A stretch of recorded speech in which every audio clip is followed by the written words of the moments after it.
అలసాని పెద్దన గురించి నిన్నటి కొనసాగింపుగా చెప్పుకుంటే ఇక్కడ చూడండి, చతుర్విధ కవిత్వాలైన ఆశు, మధుర, చిత్ర, విస్తార కవితలు అనేటువంటివి చతుర్విధ కవితలుగా మనం చెప్పుకుంటాం. అయితే ఈ చతుర్విధ కవితలు ఎవరి వలన పెద్దనకు అబ్బినవి అని చెప్పుకున్నాడు గురువైనటువంటి శఠగోపయతికి. చూడండి ఇంకొకసారి, చాలా ఇంపార్టెంట్ ఇది. చతుర్విధ కవిత్వాలైనటువంటి ఆశు కవిత్వము, మధుర కవిత్వము, చిత్ర కవిత్వము, విస్తార కవిత్వము, వీటిని ఎవరి వలన పెద్దనకు అబ్బినవని ఆయన చెప్పుకున్నాడు అంటే గురువైనటువంటి శఠగోపయతికి. గురువైనటువంటి శఠగోపయతి వలన నాకు ఈ చతుర్విధ కవిత్వాల అభినయని చెప్పుకున్నాడు. అయితే వీర స్వర్గ ప్రస్తావన ఉన్నటువంటి పెద్దన కృతి ఏదయ్యా అంటే హరికథాసారము. హరికథాసారం. ఈ హరికథాసారం అనేటువంటిది, అందులో ఏమున్నది? వీర స్వర్గ ప్రస్తావన అనేటువంటిది ఉన్నది. ఇక్కడ మనం వీర స్వర్గ ప్రస్తావన అనగానే, పెద్దన కృతి అనగానే మనకు గుర్తొచ్చేది ఏంటి? మను చరిత్ర. కాబట్టి కానీ దానికి భిన్నంగా వీరస్వర్గ ప్రస్తావన ఉన్న పెద్దన కృతి ఏదేనంటే హరికథాసారం అని రాస్తేనే మనకి రైట్ ఆన్సర్ అవుతుంది. గుర్తుపెట్టుకోండి. తర్వాత చూస్తే వరూధిని అనేటువంటి ఆమె ఎవరు అంటే, చూడండి ఇక్కడ ఒక గంధర్వ అప్సరస కాంత, గాన కళా కోవిదురాలు, కామశాస్త్రంలో దిట్ట. అయితే ఇది ఏ గ్రంథంలోనిది అని అడిగినప్పుడు వరూధిని అనేటువంటి ఏ గ్రంథానికి సంబంధించింది అంటే మను చరిత్రకు సంబంధించింది. మను చరిత్ర అనేటువంటి కథని మనం సంక్షిప్తంగా చెప్పుకుందాం. ఇక్కడ అరుణాస్పదం అనేటువంటి పురములో వరుణా నదీ తీరంలో ఉన్న అరుణాస్పదపురానికి చెందినటువంటి వ్యక్తి ప్రవరుడైనటువంటి ఆయన. ఇక్కడ చూడండి, ప్రవరుని ఊరు అరుణాస్పదపురము, వరుణా నదీ తీరంలో ఉన్నది అరుణాస్పదపురము. అరుణాస్పదపురము ఎక్కడ ఉన్నది అంటే, ఏ నదీ తీరంలో ఉన్నది అంటే వరుణా నదీ తీరంలో ఉన్నదని మనం జవాబు ఇవ్వాలి. అయితే అక్కడ నివసిస్తున్నటువంటి ఉత్తమమైనటువంటి బ్రాహ్మణుడు, ఎంతో నిష్ఠా గరిష్ఠుడైనటువంటి వాడు ఆయన ఎవరైనా తీర్థయాత్రలు చేసి వస్తూ ఉంటే ఎదురుగా వెళ్ళి వాళ్ళని ఆహ్వానం చేసి వారికి అన్నీ కూడా ఉపచారాలన్నీ చేసి మర్యాదలు చేసి పంపేటువంటి వాడు. అలాంటి వాడు ఒకరోజు సిద్ధుడు వస్తాడు వాళ్ళ ఇంటికి.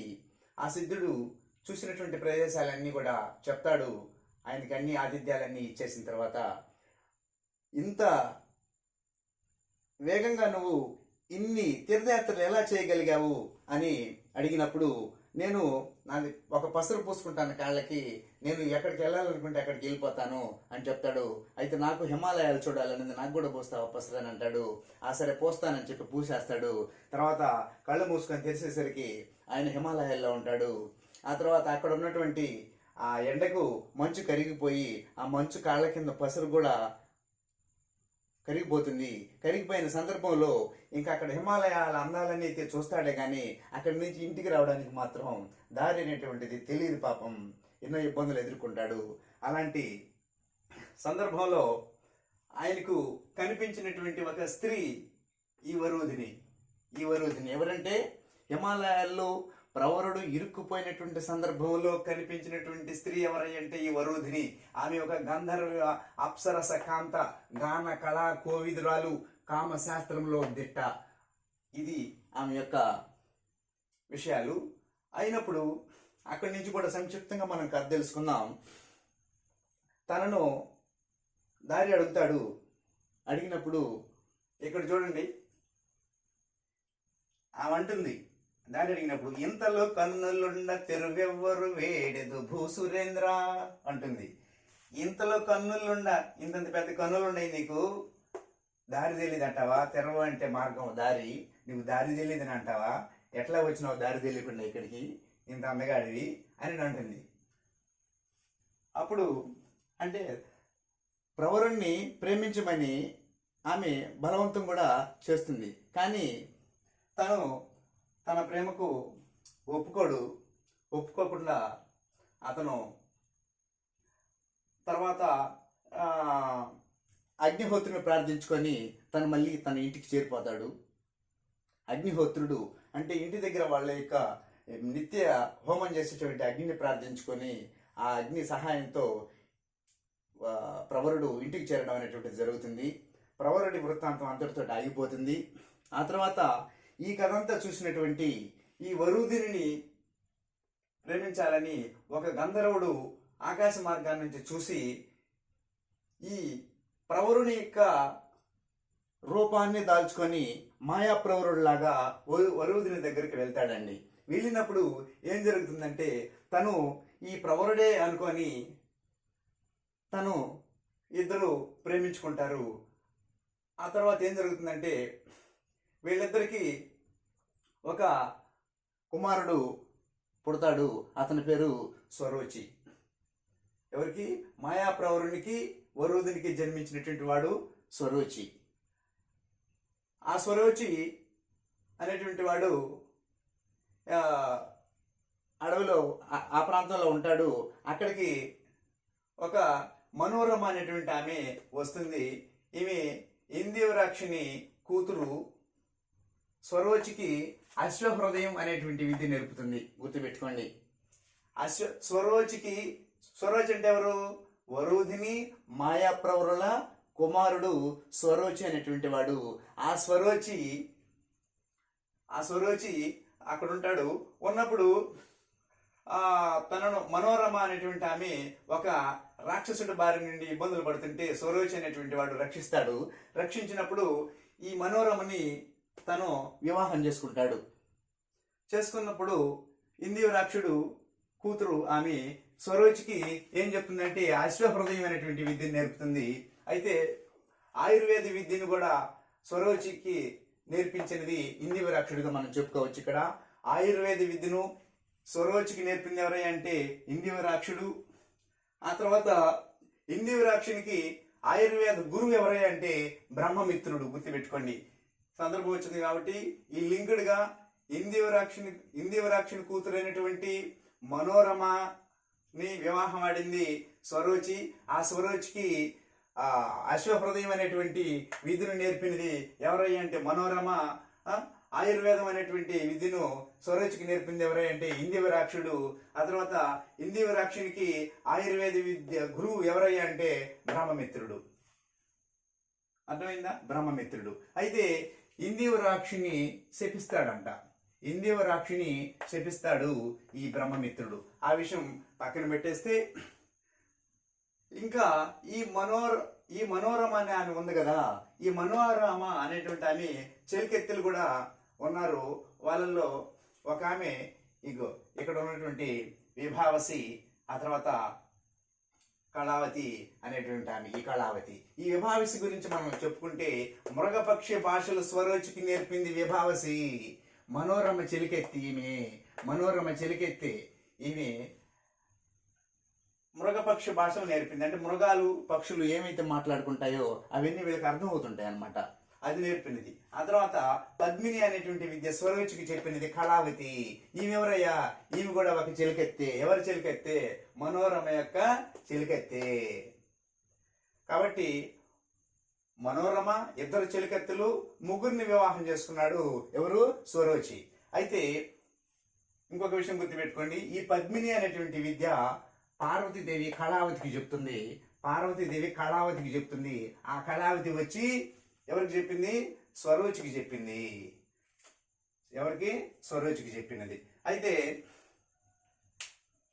ఇక్కడ ఇంతటితోటి విద్యలు చెప్పుకోవడం వరకు అయిపోయినది. కానీ అక్కడి నుంచి వీళ్ళు ముగ్గురు కొంత సమయం అక్కడ గడుపుతారు. గడిపినటువంటి సందర్భంలో ఒక హంస మరియు ఒక జింక వచ్చేసి ఎగతాళి చేయడం ప్రారంభం చేస్తుంది. ఎవరినంటే స్వరోచిని. అంటే కామ కార్యకలాపాల్లో మునిగిపోయినటువంటి ఒక పురుషుణ్ణి ఇలాగే కాలం అంతా కూడా వృధా చేసుకుంటున్నాడు అనేటువంటి భావనతోటి అది ఎగతాళి చేస్తుంది.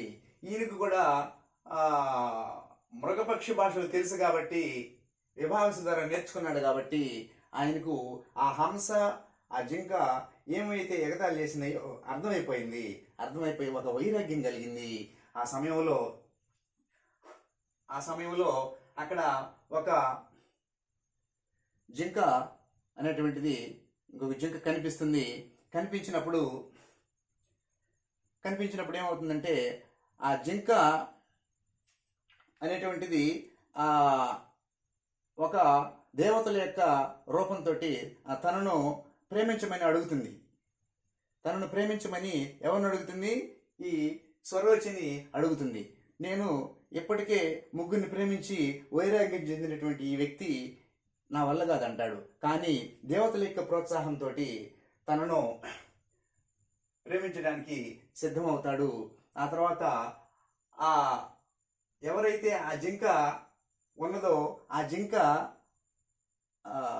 వనదేవతగా మారిపోతుంది. అప్పుడు ఆ వనదేవతకు ఈ స్వరోచికి జన్మించినటువంటి వాడు ఎవరై అంటే స్వారోచిష మనువు. అర్థమైందా? స్వారోచిష మను సంభవం అనేటువంటిది ఈ యొక్క మను చరిత్ర అనేటువంటి దానికి మరొక పేరుగా కూడా ఉన్నది, గుర్తుపెట్టుకోండి. స్వారోచిష మను సంభవము. ఈ స్వారోచిష మను సంభవం ఎలా వచ్చింది అనేది నేను మీకు సంక్షిప్తంగా ఒక చిన్న కథ ద్వారా చెప్పాను. ఆ స్వారోచిష మనువే రెండవ మనువుగా ప్రసిద్ధి పొందుతాడు. దేవతల యొక్క కోరికతో ఆ స్వారోచిష మనువు పుట్టుక అనేటువంటిది జరిగిందని కూడా మనం తెలుసుకోవాలి ఇక్కడ. కాబట్టి ఇక్కడి నుంచి చూసుకుంటే మరొకసారి చూడండి, ఈ విద్యలన్నీ కూడా అయిపోయినాయి. ప్రవరుని ఊరి పేరు వరుణాస్పదపురము, వరుణా నదీ తీరం అని చెప్పుకున్నాము. మను చరిత్రలో లోపించిన ప్రబంధ లక్షణం ఏంటంటే ఏకనాయకాశ్రయము. అంటే ఒక నాయకుడు అనేటువంటి వాడు ఇక్కడ స్పష్టంగా మనకి కనిపించడు. ఒకసారి చూస్తే ప్రవరుడు ఉంటాడు, ఇంకొకసారి చూస్తే మాయా ప్రవరుడు ఉంటాడు, ఇంకొకసారి చూస్తే స్వరోచి ఉంటాడు. చివరికి మిగిలేదెవరు? హీరో స్వారోచిషం మనువు అనేటువంటి వాడు వస్తాడు. కాబట్టి ఒక స్పష్టమైనటువంటి నాయకుడు లేని కారణంగా ఏకనాయక ఆశ్రయం అనేటువంటిది లోపంగా ఉన్నది ఈ ప్రబంధ లక్షణంలో అని చెప్పినారు. ఇంతలు కన్నులుండ తెరవెవరు వేడదు అన్నది ఎవరు? వరూధిని ప్రవరాఖ్యుని అన్నది. ప్రవరాఖ్యుడు అంటే ఇక్కడ ప్రవరుడు అన్నా ప్రవరాఖ్యుడు అన్నా ఒకటే, గుర్తుపెట్టుకోండి. ఇది ఇందాక వచ్చింది. అయితే ఇంతలో కన్నులుండ తెరవెవ్వరు వేడదు అన్నది ఎవరు అంటే వరూధిని. ఎవరిని అన్నది అంటే ప్రవరాఖ్యుని అన్నది. ఇది ఏ గ్రంథంలోనిది అంటే మను చరిత్రలోనిది. ఈ మాటలు ఎవరు పలికించారు అని అంటే అలసాని పెద్దన అని చెప్పుకోవాలి. ప్రశ్న అడిగేదాన్ని బట్టి మనం జవాబు ఇవ్వాలి. ఎక్కువ మంది జవాబు ఇవ్వడంలో, తెలిసి కూడా జవాబు ఇవ్వడంలో పొరబడుతూ ఉంటారు. అంటే ప్రశ్నను మనం బాగా అర్థం చేసుకోవాలి. ఆపురి బాయికుండు మకరాంక శశాంక మనోజ్ఞమూర్తి. ఎవరు? ఆపురి బాయకుండు మకరాంక శశాంక మనోజ్ఞమూర్తి. ఆయన ఆ ఊర్లో తప్ప, ఆ ఇంట్లో తప్ప ఇంకా బయట ప్రపంచం తెలియకుండా ఉండేటువంటి మంచి భక్తి నిష్ఠ గరిష్ఠుడు ఎవరయ్యా అంటే ఆయన ప్రవరుడు.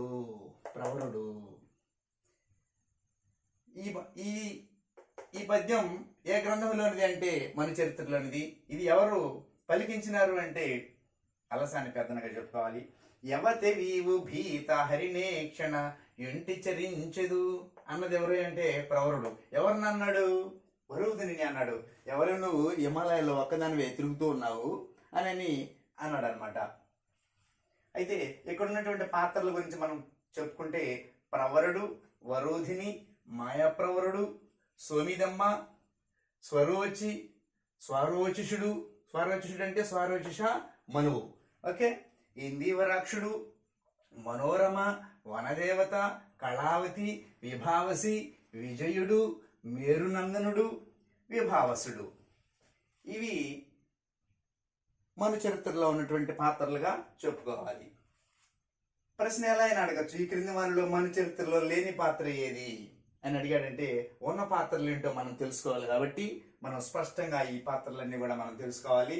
ఆయన ప్రవరుడు ఏ విధంగా చివరికి ఇంటికి వెళ్ళాడంటే అగ్నిహోత్రుని వల్ల ఇంటికి వెళ్ళాడని మనం చెప్పుకోవాలి.